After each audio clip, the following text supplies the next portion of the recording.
Good morning बच्चों।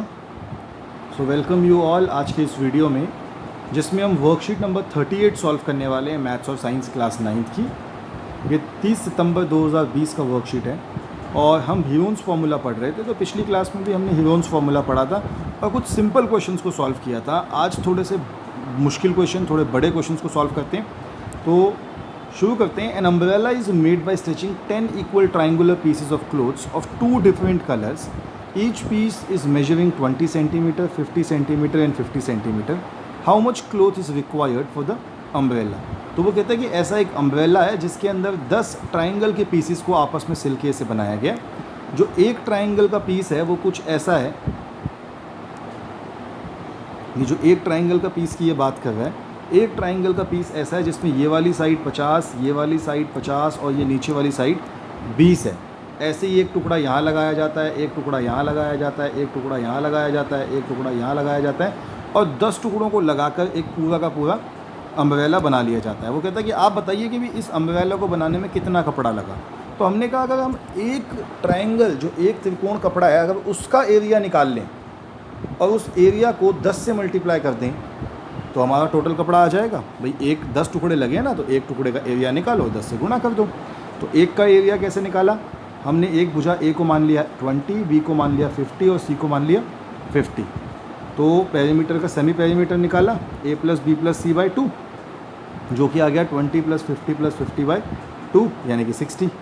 Area निकालने का फॉर्मूला होता है under root S minus A, S minus B, S minus सी।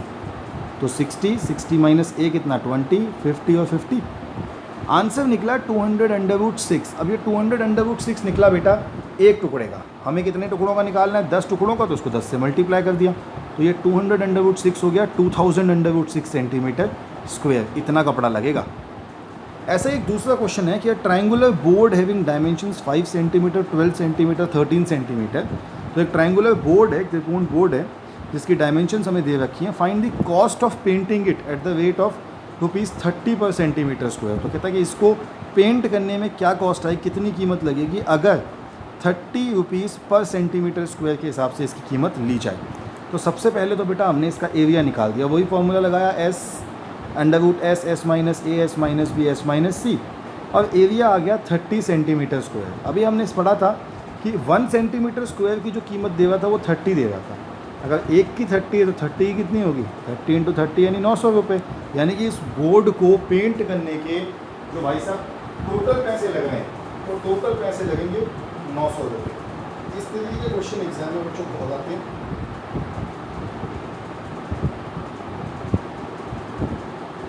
समझ रहे हैं? चलिए आगे बढ़ते हैं। फिर तो आगे है find the area of isosceles triangle. अब ट्राई और सल्फर पहला क्वेश्चन पढ़ रहा हूँ मैं। तो find the area of isosceles triangle whose each of equal side is 15 centimetre and third side is 12 centimetre. मतलब उसकी दो साइडें 15 सेंटीमीटर की और थर्ड साइड 12 की है। तो सॉल्व कर लेते हैं उसको। इस तरीके का ट्राइंगल वो बनेगा। दो इक्वल साइडें उसकी जो है वो 15 सेंटीमीटर की हैं और थर्ड साइड 12 सेंटीमीटर की है। तो ए मान लेता हूँ मैं 15, बी भी मान लेता हूँ मैं 15 और सी हो गया मेरा 12। तो सबसे पहले एस निकालते हैं। एस निकालने का फॉर्मूला आपको पता ही है, ए प्लस बी प्लस सी अपॉन में 2। तो एस आ गया मेरा ए यानी कि 15 प्लस 12 अपॉन में 2 यानी कि 42/2 कितना होता है? तो एस की वैल्यू सीधे सीधे आ गई 21। चलिए एस तो मेरे पास क्लियरली निकल गया। एस निकलने के बाद अगला स्टेप क्या होता है? अगला स्टेप होता है एस आ गया तो फॉर्मूला लगाइए एरिया का। तो area is equals to under root S minus A, S minus B और एस माइनस सी। तो एरिया आ गया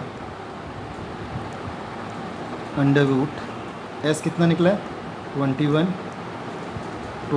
माइनस ए यानी कि 15, 21 माइनस बी यानी बी भी 15 और 21 माइनस सी यानी कि 12। तो एरिया इज इक्वल्स टू सबसे पहले है under root 21 multiply by 21 minus 15 कितना आएगा 6 मल्टीप्लाई बाय 21 माइनस 15, दोबारा से 6 मल्टीप्लाई बाय 21 माइनस 12 कितना होता है 9। अब इनके फैक्टर बनाता हूँ, अलग अलग कलर के पेन इसीलिए इस्तेमाल कर रहा हूँ ताकि आपको पता लगता रहे कि कौन से फैक्टर्स किसके हैं। तो सबसे पहले √21 के फैक्टर्स क्या होंगे 7 इंटू 3, 7 3 से 21 होता है, मल्टीप्लाई अब जो 6 है इस 6 के फैक्टर्स बनाते हैं, 6 के फैक्टर्स क्या होंगे 3 इंटू 2, मल्टीप्लाई अगले 6 के फैक्टर्स भी क्या होंगे 6 है तो 6 के फैक्टर्स तो सेम ही रहेंगे 3 इंटू 2, और लास्ट में जो 9 है उसके फैक्टर्स क्या होंगे 3 इंटू 3। अब देखो ये 3 का तो एक पेयर बन गया, इन 3 का एक पेयर बन गया और इन 2 का एक पेयर बन गया। तो बाहर क्या निकला, बाहर निकला 3 इंटू 3 इंटू 2 और अंदर क्या बचा 7 इंटू 3। तो आंसर कितना आ गया 3 3 ज़ा 9, 9 2 ज़ा 18 √21 सेंटीमीटर स्क्वायर। बिल्कुल आपके सामने मैंने पूरा क्वेश्चन सॉल्व कर दिया है और मुझे लगता है समझ भी आपको अच्छे से आ गया होगा। आगे बढ़ते हैं बच्चों। फिर ये आपका दूसरा क्वेश्चन है जो मैंने यहाँ पे अलग से लिख लिया है। There is a slide in the park, one of the side की walls has been painted in the same colour with the message keep the park clean and green and clean. तो एक स्लाइड है, एक झूला है जिसकी जो side की वॉल है वो ट्राइंगल की शेप में है और इस वॉल को पेंट करके इस पर लिखा हुआ है keep the park clean and green. तो वो कहता है कि इसको जो इसका एरिया है इस पट्टी का जिस पे सब कुछ लिखा है जो तो वो कितना होगा। तो हमने कहा कि अगर ये ट्राइंगल है तो हम इसका एरिया निकाल लेते हैं। एरिया का फॉर्मूला क्या होता है √S, S minus A, S minus B, S minus C। सबसे पहले हमने S निकाला, हमारा आया S 16, A plus B plus C upon 2 16। फिर हमने फॉर्मूला लगाया √16, 16 माइनस A यानी 16 माइनस 11, 16 माइनस B यानी 16 माइनस 6, 16 माइनस C यानी 16 माइनस 15। हमारा आ गया √16 इंटू 5 इंटू 10 इंटू 1, जो टोटल सॉल्व करने के बाद लास्ट में निकला 20 √2 मीटर स्क्वायर। यानी कि ये जो ट्राइंगल है झूले की साइड पे इसका एरिया 20 √2 मीटर स्क्वायर होगा। बहुत आसानी से आप नोट कर लेंगे इसको, आपकी स्क्रीन पे बिल्कुल साफ साफ दिख रहा है। हम आगे बढ़ते हैं आपकी आज की सेकंड वर्कशीट की तरफ और देखते हैं वो किस चीज़ की है। वो है आपकी आज की साइंस की वर्कशीट। और साइंस में एक नया टॉपिक आज हम स्टार्ट करने वाले हैं। आज जो टॉपिक हम स्टार्ट करने वाले हैं वो है force and laws of motion. तो बच्चों फोर्स आपको पता ही है क्या होती है। आप लोगों ने क्रिकेट खेला होगा, आप जब बैट को ज़ोर से घुमाते हैं तो आप बॉल पे फोर्स लगाते हैं। आपके घर में आटा गूंथते हुए आपने मम्मी को देखा होगा, जब आटा को दबाती हैं तो उस पर फोर्स लगाती हैं। आपने टमाटर हाथ से निचोड़ा होगा, कभी आलू के पराठे बनाने के लिए आलू हाथ से दबाए होंगे। तो वो सब चीज़ें हम इसलिए कर पाते हैं क्योंकि वो फोर्स होती है, उन पर फोर्स लगाते हैं और फोर्स लगाने के बाद ही वो सारी चीज़ें हो पाती हैं। तो ज्ञान ने आज जिज्ञासा दीदी से पूछा कि दीदी I have observe that whenever I push और pull a toy it starts moving, do we always have to apply force to make things move. वो कहते हैं कि मैंने धक्का दिया तो खिलौना चलने लगा, तो क्या हमेशा धक्का देने पे ही चीज़ें चलेंगी। तो दीदी उसे बताती है कि येस ज्ञान, in fact we need to apply force to make things move, to stop और टू चेंज इट्स डायरेक्शन और change the shape of an object. तो वो कहता है जनरल सी बात मैं आपको बताऊँ, किसी भी चीज़ की शेप, उसका साइज़, उसकी डायरेक्शन और उसकी वेलोसिटी को बदलने के लिए आपको उस पर फोर्स लगाना पड़ेगा। अगर कोई चीज़ चल रही है आप उसको रोकने की कोशिश करोगे तो आप फोर्स लगाओगे, कोई चीज़ रुकी हुई है आप उसको धक्का दोगे तो भी आप उस पर फोर्स लगाओगे। Like to change the shape of a rubber band, to knead the dough, push a trolley, stop a moving car by applying brake. तो वो कहता है कि जैसे कि आप आटा गूंदने में फोर्स लगाते हैं तब उसकी शेप चेंज होती है, आप रबड़ खींचते हैं तब भी उसकी शेप चेंज होती है। But at many times even on applying force the object does not move at all. पर कई बार आप फोर्स तो लगाते हैं लेकिन चीज़ हिलती नहीं है। जैसे दीवार, अपने घर की दीवार को जितना मर्जी धक्का दे लो वो हिलने नहीं वाली। एक और एग्जाम्पल इन्होंने भी दिया है, if 2 people push a heavy object from opposite sides और 2 teams pull the rope with equal force in tug of war, we find that the table और रोप डू नॉट मूव। अगर एक टेबल को 2 बच्चे 2 ऑपोजिट साइड से धक्का दे रहे हैं, मतलब अगर आपके सामने एक टेबल है, इस तरीके की एक टेबल है और इस टेबल को एक बच्चा यहाँ से धक्का दे रहा है, एक बच्चा यहाँ से धक्का दे रहा है, तो आपको क्या लगता है टेबल किस तरफ जाएगी? बेटा ये टेबल कहीं भी नहीं जाएगी क्योंकि दोनों ऑपोजिट साइड से धक्का दे रहे हैं। आगे लिखा कि when 2 people push the heavy table with equal force from opposite direction the force gets balanced. तो ऐसा क्या होता है कि जब टेबल को दोनों साइड से धक्का दिया जाए, जैसे यहाँ पे देखिए ये दोनों साइड से धक्का दे रहे हैं, तो इस केस में इन फोर्स को हम कहते हैं कि ये बैलेंस्ड फोर्स है।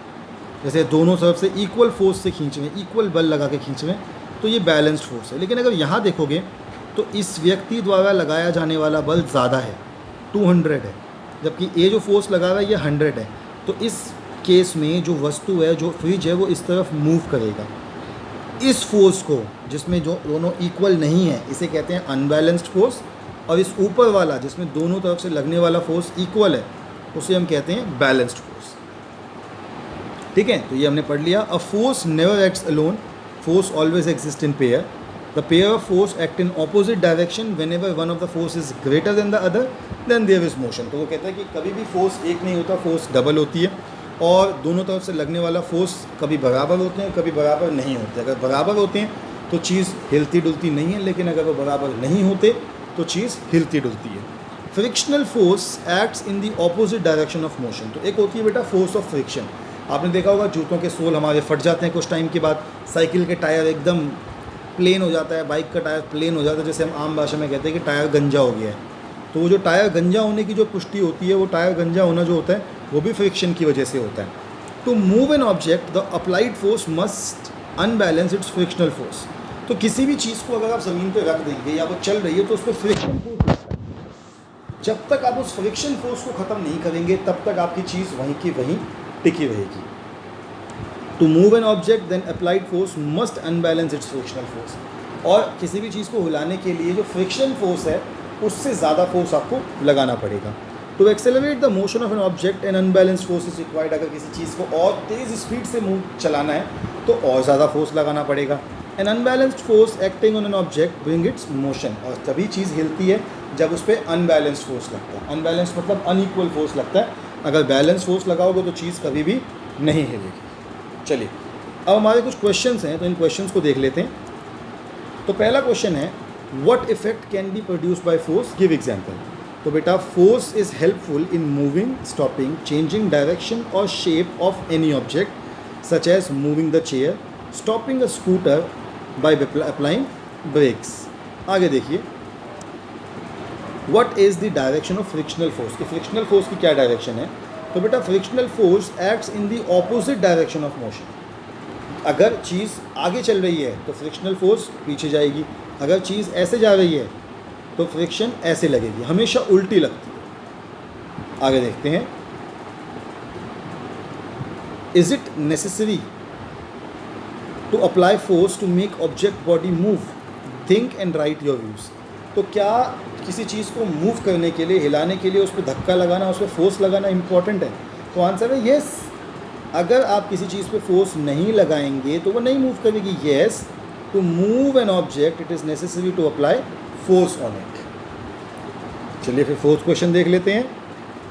तो फोर्थ है, a ball rolled down on the floor and another on the carpet at the same time, which ball comes to rest, give reason. वो कहता है कि एक बॉल को हमने धक्का दिया ज़मीन पे और एक को दिया कारपेट पे, आप बताओ कौन पहले रुकेगी। तो बेटा, जो कारपेट पे है वो पहले रुक जाएगी, क्योंकि कारपेट पे फ्रिक्शन का फोर्स ज़्यादा होता है। तो आंसर लिखा है, the ball rolled down on the carpet will stop first because the force of friction is more effective. आगे है, in the given picture what does the two arrows A and B represent with reference to force. तो एक उन्होंने arrow, एक diagram बनाया था कुछ इस तरीके से।